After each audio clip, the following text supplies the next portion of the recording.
Sir, আজকের ক্লাসটা যারা বিগিনার্স, অ্যাকাউন্টিংয়ের স্টুডেন্ট, কমার্সের স্টুডেন্ট, ছাত্র স্টুডেন্ট, রেয়ার মিল হচ্ছে গুরুত্বপূর্ণ একটা টপিক। এই রেয়ার মিলের আজকে হচ্ছে আমরা গুরুত্বপূর্ণ টপিক্স নিয়ে আলোচনা করব, যারা হচ্ছে মানে শুরু করতে যাচ্ছে একদম জিরো বেসিক থেকে, যারা অ্যাকাউন্টিং সম্বন্ধে কোনো ধারণা নেই বা কোনো নলেজ নেই, তাদের জন্য আজকে এই কনসেপ্টগুলো দিচ্ছে। রেমিল খুবই ইম্পর্টেন্ট একটা বিষয়। রেমিলের পরে আমাদের আর্থিক বিবরণ নিয়ে ক্লাস থাকবে। আজকে আমরা হচ্ছে রেমেল কি, আচ্ছা, রেমেল হচ্ছে ইংরেজিতে বলা হয় ট্রায়াল ব্যালেন্স।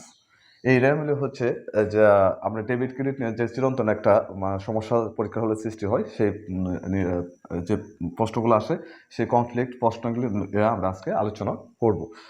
যেমন রেমেলে কোন হিসাবের মধ্যে রেমেলের হিসাবের মধ্যে কোন হিসাবটা যাবে না, এটা একটু মনে রাখতে হবে। প্রথম হিসাব যেমন সমাপনী মজুত পণ্য, সমাপনী মজুদ পণ্য, এটা রেমেলের ভিতরে প্রবেশ করবে না। এটাকে রেমেলের ভিতরে প্রবেশ করবে না। এটা যদি রেমেল থেকে এটাকে বাদ দিতে হবে, রেমেল থেকে এটা বাদ দিতে হবে। হ্যাঁ, তবে প্রশ্ন আছে, যদি এখানে সমন্বিত ক্রয় থাকে,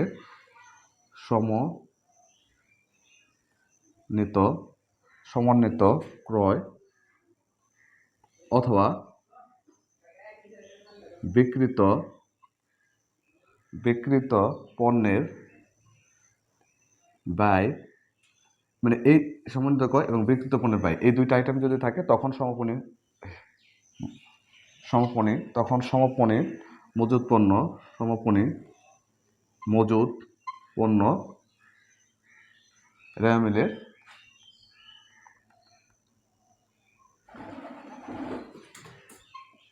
ডেবিট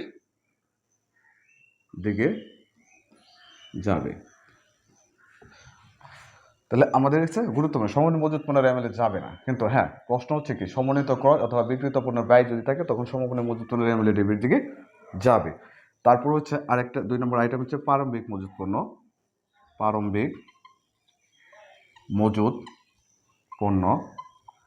এটা হচ্ছে রেমেল থেকে বাদ দিতে হবে। কারণ প্রারম্ভিক মজুত পণ্য বছরের শুরুতে হিসাব করা হয়, এবং সেখানে যদি আবার বছরের শেষের দিকে আমরা কি প্রারম্ভিক মজুত পণ্য হিসাব করি, তাহলে ডাবল হয়ে যাবে। ডাবল হওয়ার কারণে আমরা কি প্রারম্ভিক মজুত পণ্যকে রেমেল থেকে বাদ দেব।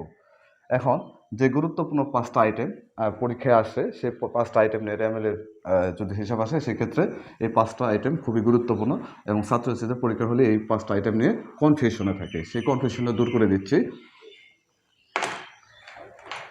ক্রয় ফেরত মানে পণ্য ক্রয় করছিলাম, সেটা ফেরত আসছে, অথবা বহি ফেরত, এটাকে আরেকটা নাম বলা আছে বহি ফেরত। এখন এইরকম যদি রেমেল হিসেবে থাকে যে ক্রয় ফেরত এবং বহি ফেরত, রেমেল কোথায় যাবে, কোন দিকে যাবে, ডেবিট যাবে না ক্রেডিট যাবে, তাহলে এটাকে চোখ বন্ধ করে ডেবিট দিকে যাবে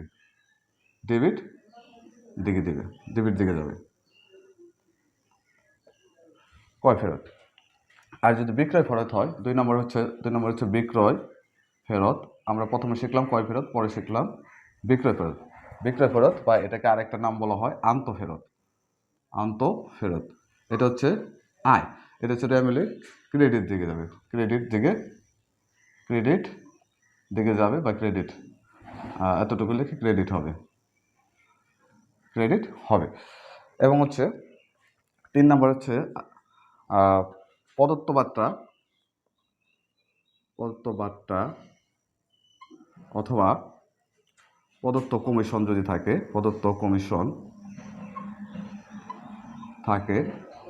মানে এই ধরনের প্রদত্ত কমিশন থাকে, তাহলে এগুলো হচ্ছে রেমেলের কমিশন, রেমেলের হচ্ছে ডেবিট দিকে বলবে, কোন দিকে ডেবিট হবে প্রদত্ত কমিশন। আর 4 নম্বর হচ্ছে প্রদত্ত বার্তা দেবে, যেখানে প্রাপ্ত বার্তা থাকে, তখন এটা কি হবে, প্রাপ্ত বার্তা, এটা আয় হয়ে যাবে। প্রাপ্ত বার্তা, তখন এটা আয় হবে। আয় বোঝালে প্রাপ্ত বার্তা বা প্রাপ্ত কমিশন, এটা হচ্ছে ক্রেডিট হবে।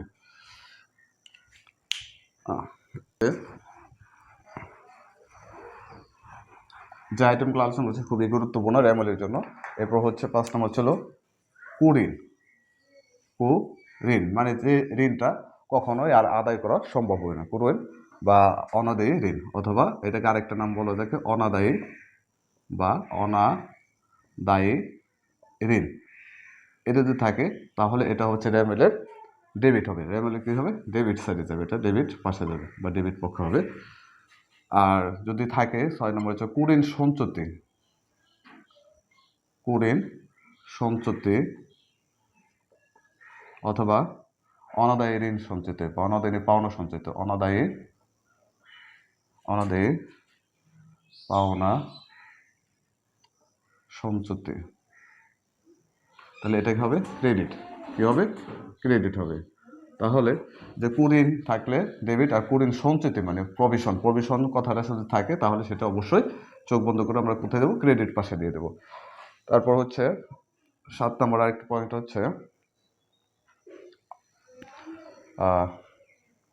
এখন পাওনাদার, এখানে একটা কনফিউশন তৈরি করে পরীক্ষার হলে, যেটা এটা বাচ্চাদের বা আমাদের স্টুডেন্টদের, এখানে পাওনাদার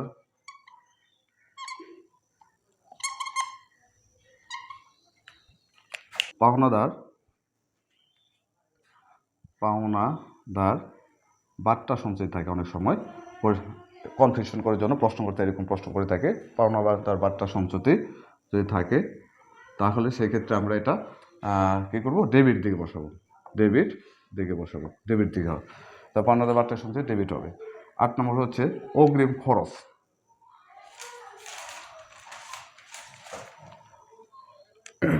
অগ্রিম খরচ মানে অগ্রিম খরচের মধ্যে কী কী আছে? অগ্রিম খরচ যেমন হচ্ছে অগ্রিম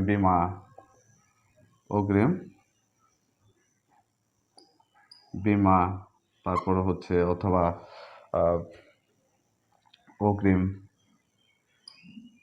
অগ্রিম বেতন বা অগ্রিম মজুরি, এগুলো যদি থাকে তাহলে এটা অবশ্যই ক্রেডিট হবে। আমরা এটা ভুল বলছিলাম, ডেবিট হবে। অগ্রিম খরচ, অগ্রিম বীমা, অগ্রিম বেতন, অগ্রিম মজুরি, এগুলা যত আছে এগুলো অগ্রিম যাতে সব ডেবিট হবে। আর বকেয়া বেতন, যেহেতু এটা কোম্পানি আয়, বেতন বকেয়া রাখছে, টাকাটা আটকে রাখছে, তার মানে কোম্পানি আয় হচ্ছে। বকেয়া মজুরি, বেতন আটকে হচ্ছে, বকেয়া বিল, তাহলে এগুলা ক্রেডিট বেসে, আয় জাতীয় সব ক্রেডিট বেসে। 10 নম্বর হচ্ছে আমরা আলোচনা করা হচ্ছে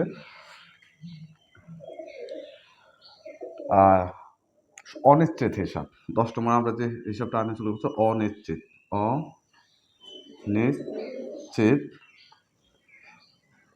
হিসাব। এই অনিশ্চিত হিসাবটা হচ্ছে রেমেলে খুবই গুরুত্বপূর্ণ। যখন ডেবিট এবং ক্রেডিট পাশে আমাদের টাকার হেরফের থাকবে বা ব্যালেন্স মিলবে না, তখন আমরা কি করব? এই অনিশ্চিত হিসাবের ব্যবহার করব।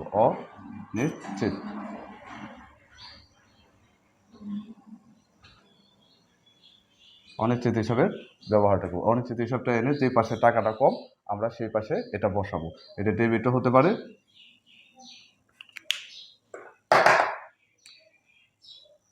অনিশ্চিত হিসাব এটা ডেবিটও হতে পারে, ডেবিট অথবা ক্রেডিট। এই ডেবিট এবং ক্রেডিট পাশে কেন লিখলাম? কারণ অনিশ্চিত হিসাবে টাকার মিলটা করানোর জন্য বা টাকার হিসাবটা সমান করার জন্য ডেবিট এবং ক্রেডিট পাশে উভয় পাশে টাকার হিসাব মেলানোর জন্য এই অনিশ্চিত হিসাবে ব্যবহার করা হয়। সেটা ডেবিট এবং ক্রেডিট হতে পারে। সো এই হচ্ছে আমাদের আজকে রেমেলের গুরুত্বপূর্ণ যে বিষয়গুলো, এইগুলো নিয়ে আমরা আলোচনা করলাম। আশা করি আপনাদের উপকৃত হবে। এর পরবর্তী হচ্ছে আমরা আর্থিক বিবরণী এবং হচ্ছে নগদান বই এবং খতিয়ান নিয়ে আপনাদেরকে বেসিকটা দেওয়ার চেষ্টা করব। যে হিসাবগুলো করলাম সেটা হচ্ছে জাস্ট রেমেলে এই টেকনিকটা মনে রাখতে হবে, যে শর্টকাট যে টেকনিকটা আমি বলতেছি, রেমেলের যদি এই টেকনিকটা মনে রাখেন তাহলে রেমেল আপনাদের কাছে সহজ হয়ে যাবে। যেমন সব ডেবিট মানে ডিআর, সব ডেবিট কখন হবে? যখন সব মানে কি? সব মানে হচ্ছে, সব দ্বারা কি বলছে? সম্পদ, আর বাই মানে হচ্ছে বতে হচ্ছে বাই, তাহলে সম্পদ আর বাই থাকলে সেগুলো হবে ডেবিট। আবার আমরা আরেকটা মনে রাখতে পারি, সব ক্রেডিট হবে কখন? ক্রেডিট হবে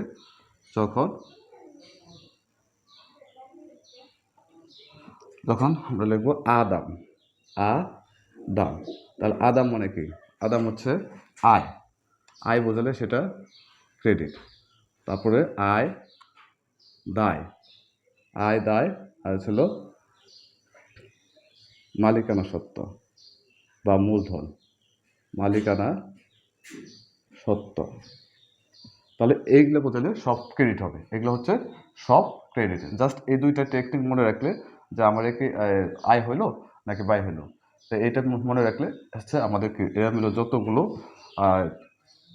এ আসুক আমরা সহজে হিসাব আসুক, যত হিসাব আসুক আমরা সহজে ডেবিট এবং ক্রেডিট নির্ণয় করতে পারবো। এবং হচ্ছে এই সূত্রের উপর A equal to L plus E, just সারা পৃথিবী হচ্ছে এই একটা সূত্রের উপর ভিত্তি করে অ্যাকাউন্টিংয়ের উপর ভিত্তি করে দাঁড়িয়ে আছে।